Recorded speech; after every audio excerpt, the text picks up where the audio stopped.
എല്ലാ പ്രിയപ്പെട്ട പ്രേക്ഷകർക്കും ഹമാര അക്കാദമിയുടെ മറ്റൊരു എപ്പിസോഡിലേക്ക് ഹൃദയപൂർവ്വം സ്വാഗതം. ആഹാര പദാർത്ഥങ്ങളുടെ പേരുകളാണ്. നമുക്ക് ഹിന്ദി സംസാരിക്കാൻ നല്ലതുപോലെ അറിയാം എന്ന് വിചാരിക്കാം. പക്ഷെ ആഹാര പദാർത്ഥങ്ങളുടെ പേരറിയില്ലെങ്കിൽ ആഹാരത്തെ സംബന്ധിച്ച കാര്യങ്ങൾ പറയുമ്പോൾ നമുക്ക് എങ്ങനെ പറയാനായിട്ട് സാധിക്കും? ഇതിപ്പോൾ ചട്നി എന്നാണ് പറയുന്നത്. ഈ ചട്നി എന്നുള്ളൊരു ഭാഷ ഇപ്പോൾ ഇൻ്റർനാഷണൽ ഭാഷയായിട്ട് മാറിയിട്ടുണ്ട്. നമ്മൾ മലയാളത്തിൽ സമ്മന്തി, ചമ്മന്തി എന്നൊക്കെ പല സ്ഥലത്തും പല സ്ഥലങ്ങളിൽ പറയാറുണ്ട്. ചമ്മന്തി അല്ലെങ്കിൽ സമ്മന്തി എന്നൊക്കെ പറയും. ചട്നി എന്ന് പറഞ്ഞു കഴിഞ്ഞാൽ ഇന്ന് അറിയാത്ത ഒരാളില്ല. അതുകൊണ്ട് നമുക്ക് ധൈര്യമായിട്ട് ചട്നി എന്ന് പറയാം. എവിടെയൊക്കെ ഇന്ത്യക്കാരുണ്ട് അവിടെയൊക്കെ ഇഡ്ഡലി ഉണ്ട്. ടേസ്റ്റിന് വ്യത്യാസമുള്ള ഇഡ്ഡലി ഉണ്ട്. പേര് ഇഡ്ഡലി എന്ന് തന്നെയാണ് കേട്ടോ. പുട്ടിന് സ്റ്റീം കേക്ക് എന്ന് പറയും. ഇന്ത്യക്ക് വെളിയിൽ പോയാൽ സ്റ്റീം കേക്ക് എന്നാണ് പറയാം. പുട്ടെന്ന് ഇന്ത്യക്ക് വെളിയിൽ നമുക്ക് പറയാൻ പറ്റില്ല. അതിന് സ്റ്റീം കേക്ക് എന്നാണ് പറയുന്നത്. നമുക്ക് ഇഡ്ഡലിക്കും സ്റ്റീം കേക്കെന്നോ സ്റ്റീം ആപ്പം എന്നോ ഒക്കെ നമുക്ക് പറയാം. മറ്റൊന്നും ദോശ. ദോശയ്ക്ക് ദോശ എന്ന് തന്നെയാണ് പേര്. കാരണം അതെന്തുകൊണ്ടാണ്? ആ ദോശ ഇന്ത്യയുടെ ഒരു വിഭവമാണ്. അതുകൊണ്ടാണ് ദോശയ്ക്ക് ദോശ തന്നെ ആ പേര്. എവിടെ പോയാലും ഞാനിപ്പോൾ എൻ്റെ പേര് തങ്കച്ചനാണ്. ഞാൻ അമേരിക്കയിൽ ചെന്ന് കഴിയുമ്പോൾ എൻ്റെ പേര് തങ്കച്ചൻ എന്നുള്ളത് മാറിയിട്ട് ഡേവിഡ് എന്നൊന്നും ആവുമൊന്നുമില്ല, അല്ലെങ്കിൽ ഒബാമ ഒന്നും ആവില്ല. ഞാൻ എവിടെ പോയാലും എൻ്റെ പേര് തങ്കച്ചൻ. അതുപോലെ ദോശ എവിടെ പോയാലും ദോശ തന്നെയാണ്. ചാവലിന് രണ്ടർത്ഥമുണ്ട്. ഒന്ന്, ചാവൽ എന്ന് പറഞ്ഞാൽ ശരിക്കും അതിൻ്റെ യഥാർത്ഥ അർത്ഥം ചാവൽ എന്ന് പറഞ്ഞു കഴിഞ്ഞാൽ അരിയാണ്. ഇംഗ്ലീഷുകാർ പറയുമ്പോൾ റൈസ് എന്ന് പറഞ്ഞു കഴിഞ്ഞാൽ അരിയാണ്. എന്നാൽ അവർ ചോറിനും റൈസ് എന്ന് തന്നെയാണ് പറയുക. എന്നാൽ മീൽസ് എന്ന് പറയാറുണ്ട്. ഞാൻ പറയാ സാധാരണഗതിയിൽ റൈസ് എന്ന് പറഞ്ഞാൽ അരിയാണ്, റൈസ് എന്ന് പറഞ്ഞാൽ ചോറാണ്. അതേപോലെ നമ്മൾ ചാവൽ എന്ന് പറഞ്ഞു കഴിഞ്ഞാൽ ചോറാണ്, ചാവൽ എന്ന് പറഞ്ഞു കഴിഞ്ഞാൽ അരിയാണ്. മുझे ചാവൽ ചായേ എന്ന് പറഞ്ഞാൽ രണ്ടർത്ഥം ഉണ്ടാവും. പലചരക്ക് കടയിൽ പോയിട്ടാണ് നമ്മൾ മുझे ചാവൽ ചായേ എന്ന് പറഞ്ഞാൽ എനിക്ക് അരി വേണം എന്നാണ് അർത്ഥം. ഹോട്ടലിൽ പോയിട്ടാണ് മുझे ചാവൽ ചായേ എന്ന് പറഞ്ഞു കഴിഞ്ഞാൽ ചോറ് വേണം എന്നാണ് അർത്ഥം. അപ്പോൾ സന്ദർഭം മാറുമ്പോൾ വാക്കുകളുടെ അർത്ഥം മാറും. അപ്പോൾ ആ സന്ദർഭം നോക്കി ഉപയോഗിക്കാം കേട്ടോ. പിന്നെ ഭാത്ത് എന്ന് പറയണം. ചോറിന് ഭാത്ത് എന്നാണ് പേര്. പിന്നെ പൊതുവായിട്ടൊരു ഭാഷയുണ്ട്. എന്താണ്? ഖാന. മുझे ഖാന ചായ എന്ന് പറഞ്ഞു കഴിഞ്ഞാൽ എനിക്ക് ആഹാരം വേണമെന്നാണ് അർത്ഥം. ഖാന എന്ന് പറഞ്ഞാൽ ആഹാരം എന്നാണ്. മുഖം എന്നെഴുതുന്ന ഖാന എന്താണ്? ആഹാരം, ഭക്ഷണം എന്നൊക്കെ അർത്ഥമുണ്ട്. ഭാത്ത്, ചോറ്. ചപ്പാത്തിക്ക് ചപ്പാത്തി തന്നെ പറയാം.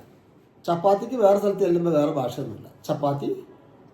പിന്നെ ഹിന്ദിക്കാരുടെ ഒരു പ്രത്യേകത അനുസരിച്ച് ഇതെല്ലാം റൊട്ടി എന്ന് പറഞ്ഞാൽ ഇതെല്ലാം ഉൾപ്പെടുന്നതാണ്. റൊട്ടി എന്ന് പറഞ്ഞു കഴിഞ്ഞാൽ ഉൾപ്പെടും ചപ്പാത്തി, പൊറോട്ട, പിന്നെ അതുപോലെ പത്തിരി, ഇങ്ങനെയുള്ള സാധനങ്ങളൊക്കെ നമ്മൾ ആ സാധനങ്ങളെല്ലാം റൊട്ടി, ബ്രെഡ്, നമ്മൾ കടയിൽ നിന്ന് വാങ്ങുന്ന മോഡേൺ ബ്രെഡൊക്കെ അല്ലേ, അതെല്ലാം റൊട്ടി എന്ന വകയിൽ പോകുന്നതാണ്. തന്തു റൊട്ടി എല്ലാം ആ കൂട്ടത്തിൽ പോകുന്നതാണ്. എല്ലാം റൊട്ടി എന്ന നിർവചനത്തിൽ പെടുന്നതാണ് കേട്ടോ. പൂരി, ഇംലി. മറ്റൊന്നാണ് ഇംലി. ഇംലി എന്ന് പറഞ്ഞാൽ പുളിയാണ്. പുളിക്കാണ് ഇംലി എന്ന് പറയുക. പുളിക്ക് ഇംലി എന്ന് പറയും. അണ്ട എന്ന് പറഞ്ഞു കഴിഞ്ഞാൽ മുട്ട എന്നാണ് അർത്ഥം. എന്നാൽ അണ്ട എന്ന് പറഞ്ഞു കഴിഞ്ഞാൽ കാലത്തിന്, ചെമ്പിനൊക്കെ അണ്ട എന്ന് പറയും. അണ്ട നിൽക്കാലോ എന്ന് പറഞ്ഞു കഴിഞ്ഞാൽ ആ ചെമ്പെടുക്കാനാണ് അർത്ഥം. അപ്പോൾ സാഹചര്യങ്ങൾ അനുസരിച്ചാണ് നമുക്ക് അതിന് സ്പെല്ലിംഗ് വ്യത്യാസമുണ്ട്. ഇത് അണ്ടയുടെ സ്പെല്ലിംഗ് ശ്രദ്ധിച്ചാൽ മതി. അണ്ട, മുട്ട. ഇപ്പോൾ നമുക്ക് ആഹാരം കഴിക്കാൻ നേരത്താണ് അല്ലെങ്കിൽ പലചരക്കടയിൽ നിന്നാണ് നമ്മൾ ചോദിക്കുന്നതെങ്കിൽ മുझे അണ്ട ലാവോ എന്ന് പറഞ്ഞാൽ 10 അണ്ട ലാവോ എന്ന് പറഞ്ഞാൽ 10 മുട്ട തരൂ എന്നാണ് അർത്ഥം. പലചരക്കടയിൽ അല്ലെങ്കിൽ ഇതുപോലെ പച്ചക്കറി കടയിലൊക്കെ മുട്ട കൊടുക്കുന്ന കടയിൽ പോയിട്ട് നമ്മൾ 10 അണ്ട ലാവോ എന്ന് വെച്ചാൽ നമുക്ക് 10 മുട്ട പൊതിഞ്ഞെടുത്ത് തരും. അതേ സമയത്ത് പാത്രങ്ങൾ വിൽക്കുന്ന കടയിൽ പോയിട്ട് മുझे അണ്ട ദിഖാവോ, എന്നെ അണ്ട കാണിക്കൂ എന്ന് പറഞ്ഞു കഴിഞ്ഞാൽ അവർ കലോ ചെമ്പൊക്കെ എടുത്ത് കാണിച്ചു തരും. മനസ്സിലാവും. സൗണ്ട് ഒരേപോലെയാണ്, സ്പെല്ലിങ് വ്യത്യാസമുണ്ട്. നമ്മളിവിടെ ആഹാര സാധനങ്ങളുടെ പേരുകളാണ് പഠിക്കണമെന്ന് ഓർമ്മ വെക്കുക. ആ കോണ്ടസ്റ്റിൽ ഇത് എടുക്കാവുള്ളൂ. അപ്പോൾ അണ്ട എന്ന് പറഞ്ഞു കഴിഞ്ഞാൽ മുട്ടയാണ്. എന്നാൽ പാത്രക്കടയിൽ പോയിട്ട് അണ്ട ചോദിച്ചാൽ അവർ ചെമ്പെടുത്ത് കഴിത്തരും. ഓക്കെ. ഇത് മക്കൻ എന്ന് പറഞ്ഞാൽ വെണ്ണയാണ് കേട്ടോ. ഇത് ദൂത് എന്ന് പറഞ്ഞാൽ പാലാണ്. പാല്. എന്നാൽ ഈ സ്പെല്ലിങ് മാറിക്കഴിഞ്ഞാൽ ദൂത് എന്ന് പറഞ്ഞാൽ ദൂതൻ എന്നർത്ഥം വരും. പക്ഷേ സ്പെല്ലിങ് അതല്ല. ഇവിടെ നമ്മൾ എല്ലായിടത്തും നമ്മൾ ഏത് ഭാഷ കേട്ടാലും കണ്ടാലും മനസ്സിലാക്കേണ്ട ഒരു വസ്തുത ഇതാണ്, കോണ്ടസ്റ്റ് നോക്കിയിട്ട് മനസ്സിലാക്കാം. ഇവിടെ ഇപ്പം ഞാൻ പഠിപ്പിക്കുന്ന ആഹാര സാധനങ്ങളുടെ പേരുകളാണ്. അതുകൊണ്ട് നമ്മളിവിടെ ദൂതൻ്റെ കാര്യങ്ങൾ പറയുന്നില്ല. അപ്പോൾ മനസ്സിലാക്കുന്നത് ദൂത് എന്ന് പറഞ്ഞു കഴിഞ്ഞാൽ പാൽ തന്നെ കേട്ടോ. ഇപ്പം കോണ്ടസ്റ്റ് അനുസരിച്ച് ഇത് പാലാണ്. മട്ട, ഇത് മട്ട എന്ന് പറഞ്ഞാൽ ചാച്ച് എന്ന് പറയും. ചാച്ച് എന്ന് പറയും എന്താണ്? മോര്. മട്ട, ചാച്ച്, മോര്. മട്ട എന്ന് പറഞ്ഞാൽ ഹിന്ദി വാക്കാണ്. ചാച്ച് എന്ന് പറഞ്ഞാൽ ഹിന്ദി വാക്ക് തന്നെയാണ്. അർത്ഥം മോര്, മട്ട അല്ലെങ്കിൽ ചാച്ച്, മോര്. ദാൽ, ദാൽ എന്ന് പറഞ്ഞാൽ പരിപ്പ്. ദാൽ മസാല, ദാൽ ഫ്രൈ, ദാൽ കറി ചോദിച്ചാൽ പലർക്കവിടെ പോയി ചോദിച്ചിട്ടുണ്ടെങ്കിൽ ഏത് പരിപ്പാണ് വേണ്ടത്, അവിടെ ഒരു പലതരം പരിപ്പ്, ഒരുപാട് തരം പരിപ്പുണ്ട്. ചൂണ്ടിക്കാണിച്ചു കൊടുക്കാൻ പറ്റും. ചൂണ്ടിക്കാണിച്ചിട്ട് നമുക്ക് മേടിക്കാൻ പറ്റും. ഓരോ പരിപ്പിൻ്റെ പേരും പറഞ്ഞ് പഠിക്കാൻ നമുക്ക് അസാധ്യമാണ്. അപ്പോൾ എന്ത് ചെയ്യണം? ദാൽ എന്ന് പറയുക, ബാക്കി അവർ സാമ്പിൾ കാണിച്ചു തരും. ബത്താവോ എന്ന് പറയും, സാമ്പിൾ ബത്താവോ. തൊട നികാവോ അല്ലെങ്കിൽ തൊട ബത്താവോ എന്ന് പറയും. എങ്ങനെ? കുറച്ച് കാണിക്കുന്നു. അപ്പോൾ അവർ എടുത്തുകൊണ്ട് വരും, ഓരോ സൈസ് എടുത്തുകൊണ്ട് വരും. അപ്പോൾ നമ്മൾ അതിനകത്ത് ഏതാ വേണ്ടത് തൊട്ട് കാണിച്ചു കൊടുത്താൽ, അല്ലെങ്കിൽ ലേലോ എന്ന് പറയാം. ഇതെടുക്കൂ, ലേലോ. 10,000 സാധനങ്ങളുണ്ടെങ്കിലും ലേലോ അല്ലെങ്കിൽ ലേലോ എന്ന് പറഞ്ഞാൽ അത് എടുത്തു തരും. ലേലോ എന്ന് പറഞ്ഞാൽ അത് എടുക്കൂ, ലേലോ എന്ന് പറഞ്ഞാൽ ഇത് എടുക്കൂ. അങ്ങനെ പറഞ്ഞാൽ മതി. അല്ലെങ്കിൽ 10,000 സാധനങ്ങളുടെ പേരൊന്നും പഠിച്ചിട്ട് നമുക്ക് കൂട്ടാൻ വയ്ക്കാൻ പറ്റില്ല, ചോറ് വെക്കാനും പറ്റില്ല. ആട്ടെ, അപ്പോൾ അതുകൊണ്ട് പറ്റുന്നിടത്തോളം പഠിക്കുക, അത്യാവശ്യമുള്ള പഠിക്കുക. പരിപ്പ് ഒരു വർഗ്ഗമാണ്, ദാൽ ഇതൊരു വർഗ്ഗമാണ്. അപ്പോൾ ആ വർഗ്ഗത്തിൽപ്പെട്ട എല്ലാ പരിപ്പ് തന്നെയാണ്. പക്ഷെ അതിലേത് വേണം എന്നുള്ളത് നമുക്ക് മുഴുവനും പേര് പഠിക്കാൻ പ്രയാസമാണ്. പിന്നെ മിർച്ച്, മിർച്ച് എന്ന് പറഞ്ഞാൽ മുളകാണ്. മിർച്ച്, മിർച്ച്, മിർച്ചി എന്നൊക്കെ പറയും. മിർച്ച് അല്ലെങ്കിൽ മിർച്ചി, മുളക്. പച്ചമുളകിനോ ഹരിമിർച്ച്. ചിലർ ഹരിമിർച്ച് എന്ന് പറയും, ചിലർ ഹരാമിർച്ച് എന്ന് പറയും. രണ്ടും ഒന്ന് തന്നെയാണ്. ഹരിമിർച്ച്, ഹരമിർച്ച്. അത് ലിംഗത്തിൻ്റെ വ്യത്യാസമാണ് അങ്ങനെ പറയുന്നത് കേട്ടോ. അപ്പോൾ ഹരിമിർച്ച് എന്ന് പറയും, ഹരമിർച്ച് എന്ന് പറയും. എന്താണ് സാധനം? പച്ചമുളകാണ്. ഹരാമിർച്ച് അല്ലെങ്കിൽ ഹരിമിർച്ച്, പച്ചമുളക്. ദഹി എന്ന് പറഞ്ഞു കഴിഞ്ഞാൽ തൈരാണ് കേട്ടോ. ദഹി എന്ന് പറഞ്ഞാൽ തൈരാണ്. ദഹി, തൈര്. ഗീ എന്നാണ് പറയുക. നെയ്ക്ക് ഗീ എന്നാണ് പറയുക. വെണ്ണ ഉരുക്കിയെടുക്കുന്നതാണ് ഗീ. വെണ്ണ ഉരുക്കി ഉണ്ടാക്കുന്നതാണ് ഗീ. അപ്പോൾ വീഡിയോ ഇഷ്ടപ്പെട്ടാൽ ഒന്ന് ലൈക്ക് ചെയ്യണം. അതുപോലെ സബ്സ്ക്രൈബ് ചെയ്തിട്ടില്ലെങ്കിൽ ഒന്ന് സബ്സ്ക്രൈബ് ചെയ്യണം കേട്ടോ. നിങ്ങളുടെ കൂട്ടുകാർക്കൊക്കെ ഷെയർ ചെയ്ത് കൊടുത്ത് എന്നെ ഒന്ന് സപ്പോർട്ട് ചെയ്യുക. തുവര, അരഹർ ദാൽ എന്ന് പറയുക. എന്താണ് തുവരയ്ക്ക്? അരഹർ ദാൽ, തുവരപ്പരിപ്പ്. നമ്മൾ നേരത്തെ പറഞ്ഞില്ലേ, പരിപ്പ് പലതരമുണ്ട്. തുവരപ്പരിപ്പ്, അരഹർ ദാൽ. അതുപോലെ പയർ, പയറിന് ഫലിയാം എന്നാണ് പറഞ്ഞത്. ഫലിയ, പയറുകൾ, പയറുകൾ, ഫലിയാം. മാംസത്തിന് മാംസ് എന്ന് പറയും. മാംസത്തിന് അല്ലെങ്കിൽ ഇറച്ചിക്ക് മാംസ് എന്ന് പറയും, മാംസ്. കറിക്ക് കറി എന്ന് തന്നെ പറയാം. കറിക്ക് എന്താ പറയുക? കറി. തൊട കറിയതോ. പിന്നെ കറിക്ക് നമ്മൾ ചാറിന് എന്താ പറയുക? സാലൻ എന്നാണ് പറയുക. എന്താണ്? സാലന. തൊട സാലനാദോ, അവർ തൊട സാലനാദോ എന്ന് പറഞ്ഞു കഴിഞ്ഞാൽ കുറച്ച് കറി കൂടി തരുമെന്നാണ്. അത് ചാറാണ് ഉദ്ദേശിക്കുന്നത്. സാലന എന്ന് പറഞ്ഞാൽ എന്താ ഉദ്ദേശിക്കുന്നത്? ചാറാണ്. ചാറ്, നമ്മൾ ചാറിന് പറയുന്നതാണ് സാലന എന്നാണ് കേട്ടോ. വിനാഗിരി, വിനാഗിരിക്ക് സിർക്ക എന്നാണ് പറയുക. സിർക്ക, വിനാഗിരി, സിർക്ക, വിനാഗിരി, സിർക്ക. തേൻ, തേനിന് 2 തരത്തിലുള്ള പേര് ഉപയോഗിക്കുന്നുണ്ട് ഹിന്ദിയിൽ. ഒന്ന് ഷഹദ്. ഷഹദ് എന്ന് പറഞ്ഞാൽ തേനാണ്. മറ്റൊന്ന് മധു എന്നും പറയും. മധു എന്ന് പറഞ്ഞാൽ തേനുമാണ്, മധുരവുമാണ്. എന്നാൽ ഷഹദ് എന്ന് പറഞ്ഞാൽ തേനാണ്. ഓക്കെ. ജാം, ഇത് മഞ്ഞൾ. മഞ്ഞൾ എന്ന് പറയുന്നത് എന്താണ്? ഹൽദി എന്നാണ് പറയുക. ഹൽദി, ഹൽദി, മഞ്ഞൾ, ഹൽദി, മഞ്ഞൾ. സരസോം എന്ന് പറയുന്നത് കടുകാണ്. സരസോം എന്നാൽ രായി എന്നും പറയും.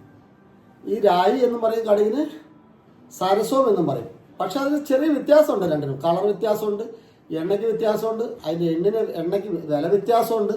എങ്കിലും രണ്ടും നമ്മൾ ഈ പർപ്പസിന് ഉപയോഗിക്കുന്നതാണ്. കറിയുടെ ആവശ്യത്തിന് ഉപയോഗിക്കും, എണ്ണയ്ക്ക് വേണ്ടി ഉപയോഗിക്കും, പല കാര്യത്തിന് വേണ്ടി ഉപയോഗിക്കും. കടുക്, സരസോം, അതല്ലെങ്കിൽ രായി. എന്നാൽ രായി എന്ന് പറഞ്ഞു കഴിഞ്ഞാൽ വേറെ ഒരുപാട് അർത്ഥമുണ്ട്. ഇപ്പോൾ കോണ്ടസ്റ്റ് മനസ്സിലാക്കാം. ഇതിനെല്ലാം കോണ്ടസ്റ്റ് വളരെ പ്രധാനപ്പെട്ടതാണ്. ഈ രായി എന്ന് പറഞ്ഞു കഴിഞ്ഞാൽ കടുകാണ്. ഭക്ഷണ സാധനങ്ങളുടെ കൂട്ടത്തിലാണ് നമ്മൾ പറയുന്നത്. എന്താണ്? ആഹാര സാധനങ്ങളുടെ പേര് പറയുമ്പോഴാണ് രായി, കടുകാകുക. മറ്റെന്തെങ്കിലും ഡിസ്കഷൻ നടന്നുകൊണ്ടിരിക്കുന്ന സമയമാണ്. ആ ഡിസ്കഷൻ സമയം നടത്തുന്ന ആപ്പ് രായി ക്യാഹെന്ന് ചോദിച്ചാൽ നിങ്ങളുടെ അഭിപ്രായം എന്താണ്, നിങ്ങളുടെ ഡിസിഷൻ എന്താണ് എന്നാണ്. അപ്പോൾ രായിക്ക് അർത്ഥങ്ങൾ അങ്ങനെ മാറി മറിഞ്ഞുകൊണ്ടിരിക്കും. തർക്കിക്കാൻ പോണ്ട. കോണ്ടസ്റ്റ് ആദ്യം എടുക്കുക. കോണ്ടസ്റ്റ് ആദ്യം എടുക്കുക. ഏത് കോണ്ടസ്റ്റിലാണത് പറയുന്നതനുസരിച്ച് രായുടെ അർത്ഥം നീരുമായിരിക്കും കേട്ടോ. മല്ലി, മല്ലിക്ക് എന്താ പറയാ? ധനിയ. ധനിയ, ധനിയ പത്ത എന്ന് പറയും. മല്ലിയില, ധനിയ പത്ത, ധനിയ പത്ത, മല്ലിയില, ധനിയ പത്ത. കോണ്ടസ്റ്റിനെ കുറിച്ച് ഓർമ്മ, ആ കോണ്ടസ്റ്റിലാണ് ആ അർത്ഥം അതിന് നമ്മൾ എടുക്കേണ്ടത്. ആ ഒരു വാക്കിന് ഒരുപാട് അർത്ഥം ഉണ്ടാവും, വിപരീത അർത്ഥം വരെ ഉണ്ട്. പല വാക്കുകൾക്കും വിപരീത അർത്ഥമുണ്ട്, വ്യത്യസ്തങ്ങളായ അർത്ഥമുണ്ട്. അതുകൊണ്ട് നിങ്ങൾ ദയവ് ചെയ്ത് ഞാൻ നിങ്ങളോട് വീണ്ടും വീണ്ടും അഭ്യർത്ഥിക്കുകയാണ്, നിങ്ങൾ ഓരോന്നും എന്ത് കാര്യമാണ് പറയുമ്പോൾ നമുക്ക് ആ കോണ്ടസ്റ്റിനെ കുറിച്ച് നമുക്കൊരു ധാരണ വേണം. എന്നാലേ നമ്മുടെ സംഭാഷണം നമുക്ക് മറ്റുള്ളവർ പറഞ്ഞാൽ മനസ്സിലാവുക, അല്ലെങ്കിൽ നമ്മൾ പറഞ്ഞാൽ അവർക്ക് മനസ്സിലാവുള്ളൂ. നല്ല അടിപൊളിയായിട്ട് നമുക്ക് വാട്സാപ്പ് ക്ലാസ് പഠിക്കാൻ വേണ്ടി നമ്മുടെ വാട്സാപ്പ് ഗ്രൂപ്പ് ചെയ്യുക. ഇപ്പം കുറഞ്ഞ പൈസയ്ക്ക് നമ്മളിപ്പോൾ പഠിപ്പിക്കുന്നുണ്ട്. ഈ ഓഫർ തീരുന്നതിന് മുമ്പ് നിങ്ങൾ പെട്ടെന്ന് നിങ്ങളുടെ ക്ലാസ് ഉറപ്പാക്കാം. ഇതേപോലെ നമുക്ക് കണ്ടും കേട്ടും വായിച്ചും പഠിക്കാം, സംസാരിച്ച് പ്രാക്ടീസ് ചെയ്ത് പഠിക്കാം. ലൈവ് ക്ലാസ്സുകളോട് നമുക്ക് ലൈവ് ക്ലാസ്സുമായിട്ട് പഠിക്കാം. ഓക്കെ, നിങ്ങളുടെ പ്രൊഫഷൻ എന്തോ ആയിക്കോട്ടെ, ഡോക്ടറോ എഞ്ചിനീയറോ, നിങ്ങൾ ഏത് തരത്തിലുള്ള, നിങ്ങൾ സയൻറ്റിസ്റ്റോ, നിങ്ങൾ ഏത് തരത്തിലുള്ള വാക്കുകളായിരിക്കും ഒരു സംശയം വേണ്ട. റോഡ് സൈഡ് കച്ചവടക്കാരനാകട്ടെ, വീട്ടമ്മയാകട്ടെ, നിങ്ങൾ എന്ത് പണിയാണ് എടുക്കണം എന്നുള്ള വിഷയമല്ല, നിങ്ങളുടെ ആ തൊഴിലുമായിട്ട് ബന്ധപ്പെട്ട് വിജയിക്കാൻ ആവശ്യമായിട്ടുള്ള വോക്കബുലറി നമ്മൾ നിങ്ങൾക്ക് പഠിപ്പിച്ചു തരും. 100% കോൺഫിഡൻസ്. ആർക്കും സ്പെഷ്യൽ ആയിട്ടുള്ള കോച്ചിങ് വേണമെങ്കിൽ അത് തരും. ഇതേപോലെ ലൈവായിട്ട് സെയിം ടൈം ഇതുപോലെ ബോർഡിൽ എഴുതി കാണിച്ച് പഠിപ്പിക്കാനുള്ള അങ്ങനത്തെ കോഴ്സ് വേണമെങ്കിൽ അത് തരും. ഇത് ഉടുത് എന്നാണ് പറയുന്നത്. ഇതിനെന്താണ് ഉടുത്? ഉടുത് എന്ന് പറഞ്ഞു കഴിഞ്ഞാൽ തിൽ. തിൽ എന്ന് പറഞ്ഞാൽ എള്ളാണ്. എന്നാൽ എള്ളെണ്ണയ്ക്ക് എന്താ പറയുക? തിൽക്കാത്തേൾ എന്ന് പറയും. തിൽക്കാത്തേൾ, എള്ളെണ്ണ, തിൽക്കാത്തേൾ. നാരിയൽക്കാത്തേൾ എന്ന് പറഞ്ഞാലോ വെളിച്ചെണ്ണ എന്നാണ് അർത്ഥം. നാരിയൽക്കാത്തേൾ വെളിച്ചെണ്ണ, തിൽക്കാത്തേൾ എള്ളെണ്ണ. രായിക്കാത്തേൾ, രായിക്കാത്തേൾ എന്ന് പറഞ്ഞാൽ കടുകെണ്ണ. സരസോങ്കാത്തേൾ എന്ന് പറഞ്ഞാൽ കടുകെണ്ണ. അതേപോലെ ഓരോന്നിനും നമുക്ക് ആ പേര് ഉപയോഗിച്ചിട്ട് അതിൻ്റെ കൂടെ തേൾ എന്ന് പറഞ്ഞാൽ മതി.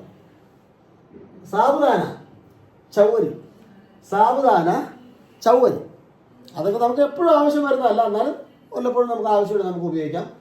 സാബൂൻ എന്ന് പറഞ്ഞാൽ സോപ്പാണ്, മറക്കണ്ട. സാബൂൻ എന്ന് പറഞ്ഞാൽ സോപ്പാണ്. സാബുദാന എന്ന് പറഞ്ഞാൽ സോപ്പ് പരിപ്പല്ല കേട്ടോ.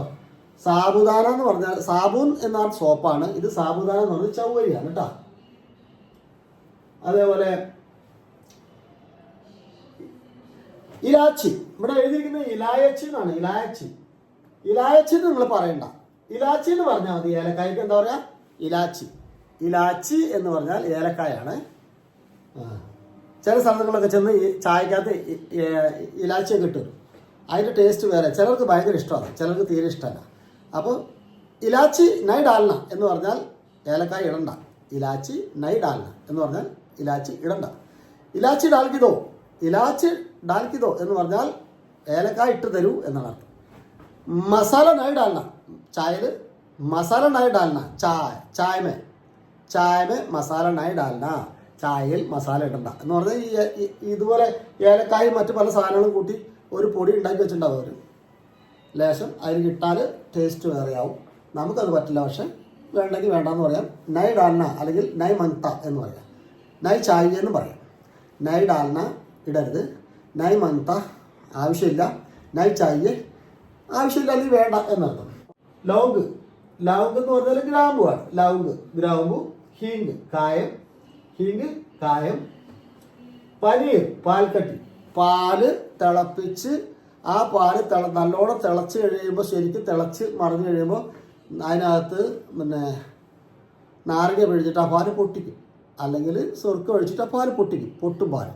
അത് ഒരു നല്ല കോട്ടൺ തുണിയിലേക്ക് അത് ഊറ്റിയെടുത്ത് അരിച്ചെടുത്തിട്ട് നല്ലോണം പിഴിഞ്ഞിട്ട് അതിന് മുകളിൽ ഭാരം കയറ്റി വെക്കും. അങ്ങനെ ഭാരം കയറ്റി വെച്ചിട്ട് അതെല്ലാം ശരിക്കും വെള്ളമെല്ലാം പോയി കഴിയുമ്പോൾ ഒരു അട പോലെ ഒരു സാധനം നമുക്ക് കിട്ടും, പാൽക്കട്ടി. അതിന് പറയുന്ന പേരാണ് പനീർ. പനീർ. മറ്റാണ് ചന. ചന കടല, ചന കടല, ചന മസാല. കടലക്കറിക്ക് പറഞ്ഞ ചന മസാല അല്ലെങ്കിൽ ചന കറി എന്ന് പറയാം. ചന മസാല എന്ന് പറഞ്ഞാൽ കൊഴുപ്പ് കൂടുതലുണ്ടാവും മസാല ആകുമ്പോൾ. ചന കറി എന്ന് പറഞ്ഞാൽ കുറച്ച് ലൂസായിരിക്കും. അപ്പോൾ ചന കറി വേണം, ചന മസാല വേണം. മേത്തി. മേത്തി എന്ന് പറഞ്ഞു കഴിഞ്ഞാൽ, മേത്തി എന്ന് പറഞ്ഞാൽ ഉലുവ. ഉലുവ ഷുഗറിനൊക്കെ നല്ല മരുന്നാണ്. പക്ഷെ നമ്മുടെ വീടുകളിലൊന്നും അധികം ആൾക്കാരത് ഉപയോഗിക്കാറില്ല. ഈ സാധനം ഇടയ്ക്കിടയ്ക്ക് ഇതിൻ്റെ വെള്ളം കുടിച്ച് കഴിഞ്ഞാൽ ഷുഗർ കുറയും. ഇതൊക്കെ നമുക്ക് വളരെ ചീപ്പായിട്ട് കിട്ടുന്ന സാധനമാണ്. ഇത് ഉപയോഗിച്ചാൽ ഫലം കിട്ടുന്നതാണ്, ശരീരത്തിന് ഒരു കേടില്ലാത്തതാണ്. ഈ ഷുഗർ കുറയുന്നത് മാത്രമല്ല, കാരണം ഞരമ്പുകൾക്കൊക്കെ നല്ല ഓജസ്സും തേജസ്സും ഒക്കെ ഉണ്ടാവും, പ്രവർത്തനക്ഷമമാകുന്ന സാധനമാണ്. പക്ഷെ ആളുകൾ എന്തുകൊണ്ടത് ഉപയോഗിക്കുന്നില്ല? നമുക്ക് നമുക്ക് ഉപ്പ് നമുക്ക് ഉപ്പ്. ഇത് ഗുഡ്. ഗുഡ് എന്ന് പറഞ്ഞ ശർക്കരയാണ്. ഞാനതിൻ്റെ മലയാളം അവിടെ എഴുതിയിട്ടില്ലാന്ന് തോന്നുന്നു. ഗുഡ് ശർക്കര മറന്നു പോയതാ. ശർക്കരയ്ക്ക് പറയുന്നത് എന്താണ്? ഗുഡ്. ഗുഡ് തമാശ. ആരെങ്കിലും എന്തെങ്കിലും പറഞ്ഞു കഴിഞ്ഞാൽ നമ്മൾ പറയില്ലേ ആ തമാശിച്ചതാണെന്നൊക്കെ ചോദിക്കില്ലേ. നമ്മൾ കൂട്ടുകാരൊക്കെ എന്തെങ്കിലും തമാശയൊക്കെ പറഞ്ഞു കഴിയുമ്പോൾ നമുക്കതങ്ങ് പിടിച്ചില്ലെങ്കിൽ നമ്മൾ അത് നല്ലൊരു പഴയ തമാശയാണ് അല്ലെങ്കിൽ വളിപ്പായിട്ട് നമുക്ക് തോന്നിക്കഴിഞ്ഞാൽ നമ്മൾ തമാശിച്ചതാണെന്നൊക്കെ ചോദിക്കില്ലേ. അതിന് പകരം ചോദിക്കുന്നത് ഗുഡ് തമാശ. എന്താണ്? ഗുഡ് തമാശ. ഗുഡ് തമാശ എന്ന് പറഞ്ഞാൽ ഭയങ്കര വലിയ തമാശ എന്നുള്ള അർത്ഥം. അല്ലെങ്കിൽ ശർക്കര പോലത്തെ തമാശയാണ്, ഭയങ്കര മധുരമുള്ള തമാശയാണെന്ന് അർത്ഥം. ഇതാണ് ലഹസൂൻ. ഇവിടെ എഴുതിയിരിക്കുന്നത് ലഹസൂൻ എന്നാണ്. ലഹസൂൻ ലഹസൂൻ എന്നാണ് എഴുതിയിരിക്കുന്നത്. ഇങ്ങനെ എഴുതാൻ പറ്റുള്ളൂ. പക്ഷെ പറയുമ്പോൾ ലശുൻ എന്ന് പറയും. എന്താണ്? ലശുൻ, വെളുത്തുള്ളി, ഗാർലിക്. ലശുൻ വെളുത്തുള്ളി, ലശുൻ വെളുത്തുള്ളി, ഗാർലിക്. ഇത് പ്യാജ്. പ്യാജ് സവോളയാണ്. ഇവിടെ ഞാൻ സവോള കേട്ടോ. സവോള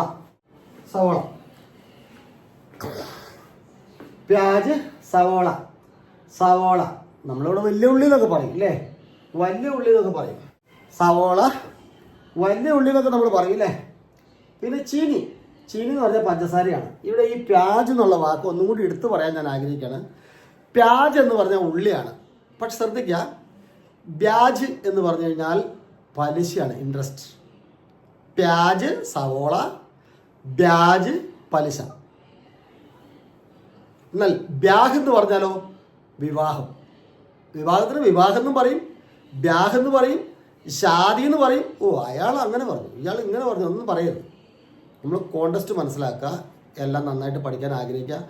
പ്യാജ് സവോള, ബ്യാജ് പലിശ.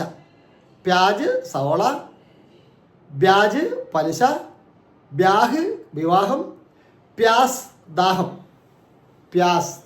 മുझे പ്യാസ് ലേരേ എന്ന് പറഞ്ഞാൽ എനിക്ക് ദാഹിക്കുന്നു. മുझे പ്യാസ് ലേരേ, എനിക്ക് ദാഹിക്കുന്നു. പ്യാസ് എന്ന് പറഞ്ഞാൽ ദാഹം, പ്യാജ് എന്ന് പറഞ്ഞു കഴിഞ്ഞാൽ സവോള, ബ്യാജ് എന്ന് പറഞ്ഞു കഴിഞ്ഞാൽ ഇൻട്രസ്റ്റ്, ബ്യാഹ് എന്ന് പറഞ്ഞു കഴിഞ്ഞാൽ വിവാഹം. ഒരുപാട്. അടുത്തത് ചീനി, പഞ്ചസാര. ചീനിക്ക് പഞ്ചസാരക്ക് ശർക്കര എന്ന് പറയും. എന്താണ്? ശക്കർ. ചക്കരയ്ക്ക് എന്താ പറയുക? ശർക്കരയ്ക്ക് പറയുന്ന പേര് നമ്മൾ നേരത്തെ പഠിച്ചു, ഗുഡ്. എന്നാൽ പഞ്ചസാരയ്ക്ക് എന്താ പറയുക? ശക്കർ എന്നും പറയും, ചീനി എന്നും പറയും. മൂഫലി നിലക്കടല. അപ്പോൾ വീഡിയോ ഇഷ്ടപ്പെട്ട ലൈക്ക് ചെയ്യാൻ മറക്കരുത്. സബ്സ്ക്രൈബ് ചെയ്തിട്ടില്ലെങ്കിൽ ഇപ്പോൾ തന്നെ സബ്സ്ക്രൈബ് ചെയ്തേക്കുക. കൂട്ടുകാർക്കൊക്കെ ഷെയർ ചെയ്ത് കൊടുക്കുക. നിങ്ങളുടെ കമൻറ്റ് വളരെയധികം പ്രധാനപ്പെട്ടതാണ്, വളരെ ഇമ്പോർട്ടൻ്റ് ആണ് നിങ്ങളുടെ കമൻറ്റുകൾ. അതുകൊണ്ട് നിങ്ങൾ കമൻറ്റ് ചെയ്യാനൊന്നും മടിക്കരുത്. അതുപോലെ നിങ്ങൾക്ക് എന്തെങ്കിലും ഈ വീഡിയോ പറ്റി എന്തെങ്കിലും സംശയങ്ങളുണ്ടെങ്കിൽ കമൻറ്റ് ബോക്സിൽ നിങ്ങൾ ആവശ്യപ്പെടുക. നിങ്ങൾക്കത് ഞാൻ പറഞ്ഞു തരുന്നതായിരിക്കും. നല്ല ആത്മവിശ്വാസത്തോടെ ഞാനൊരു ഇന്ത്യക്കാരനാണെന്ന് പറഞ്ഞുകൊണ്ട് നിങ്ങൾക്ക് ലോകത്ത് എവിടെ പോവാം, ഹിന്ദി അറിയാമെങ്കിൽ.